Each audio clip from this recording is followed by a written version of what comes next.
Frana Cardno has taken it out against Rod Young. That was predicted, and we actually have Frana, a phone comment from her, or is she on the line? I'm absolutely delighted, and by such a large vote means that, you know, it is very credible, and I'll keep on working as I have. What do you see as being the big challenges in your next term as Mayor? Well, of course, it's infrastructure and making sure that Southland gets its fair share of funding for broadband and issues like that. But it's also seeing the cycle trails built around Southland and making sure that we have potable water in all our communities, sewerage. You know, it is important that our communities don't go backwards. And were you expecting to win this election? Well, I was hoping to. You're never sure, are you? I've been there a long time, and sometimes people vote for a change, but obviously not this time.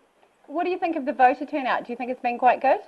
It's not bad. It's about the same as last year. I know that people, were a bit sort of, especially in the snow areas and that, they hadn't even opened mail, so, it could have had an effect on our voting.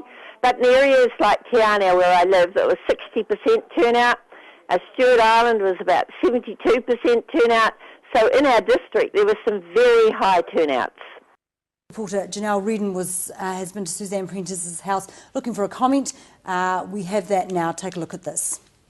Now I'm outside Suzanne Prentice's house, which is just down the driveway behind me. Unfortunately, she has declined to give comment to Q Television about the election results. So at this stage, Helen, we can't bring you a statement from the unsuccessful candidate who finished second in the polls. So there you have it. Suzanne's not speaking to us, Bill, no. And she hasn't been speaking to South Today News for the last week. I've been trying to get in touch with her, and I know the crew behind the scenes have been leaving numerous messages to get in touch with her. So I don't know, the decision not to speak to the media when you are not when you come second or do not win. I don't know if that's the wisest move. I don't think it's a good one. You know, we've got people elected onto the council this time and onto the licensing trust, so it's their second go.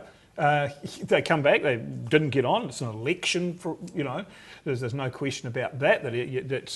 You're either going to get the public's confidence or you don't. Well, maybe next time round. And opposing someone like Tim Shadbolt is not easy at the best of times because Tim's such a high-profile figure. My advice to her would have been that if you lose, come out in good humour and good grace and come back in 3 years' time. Because you might be successful then. But it's all about being present, being there, being seen to be who you are. And I think she's made a mistake by not doing that. One of those new councillors that's just been elected to Invercargill City Council is Ian Pottinger. So Sarah Bedford caught up with him about his election win, and take a look at this. Well, I'm absolutely rapt. I think it's fantastic. I really didn't know which way it was going to go because being a newcomer, it's like getting into the All Blacks, it's really tough, and I'm really pleased, and thanks to the voters putting trust in me. It's a great day. Thanks very much. Were you actually expecting to make council? Well, you got to give it a good shot, and I went for an advertising campaign. I used you guys, I used press, I used everything, and I tried to get that message across, that no nonsense, positive approach, and yep, I think it's got through. It's great. And what are the issues now that you think you'll be bringing up for council? Well, the key thing is, being a business owner, it's always expenditure and positive culture. Ratepayers are customers. We got to look after them and we got to listen to them more. I don't think we're listening. So that's probably the key thing is, yeah, absolutely. Ratepayers, listen to them, see what they have to say. Yeah.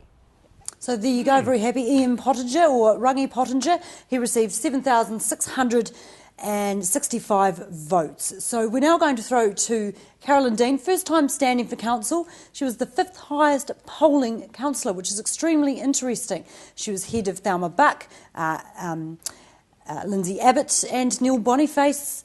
So we're going to, and Graham Sycamore, yes. All incumbents, so Yeah. highest, and she actually received, on 5th place, 8,402 votes. So let's listen to what she had to say about her win. Well, first instance, quite shocked, but horrendously happy, pleased to be able to get onto council and make a contribution, and be able to sort of put forward some different fresh approaches and new ideas and and I think balance out the gender that's on council as well. So I'm shocked, stunned and ecstatic. Yeah. And you were ranked 5th. Why do you think you did so well? It's really hard to gauge through this process. There's no polling coming back from with feedback, so it's sort of anyone's guess really. But I'd say partly people were looking for a change, partly because I did have a lot to do with recycling and waste minimisation in the past, and that's been a big issue this year. And probably, again, I think it's the gender thing, and I am younger than the other councillors, but I've had a lot of experience with council, so I think it's a pretty well balanced approach.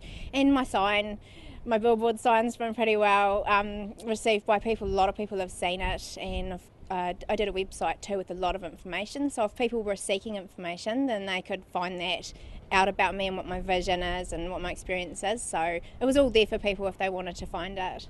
And issues for you now, being on council?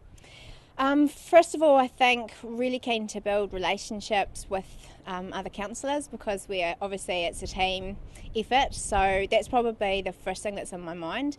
And then generally, I mean, I'm very much about having a balanced approach between the environment, business growth and the community being involved. So I mean, that'll be sort of over everything that I do. So yeah, that's what I'm about.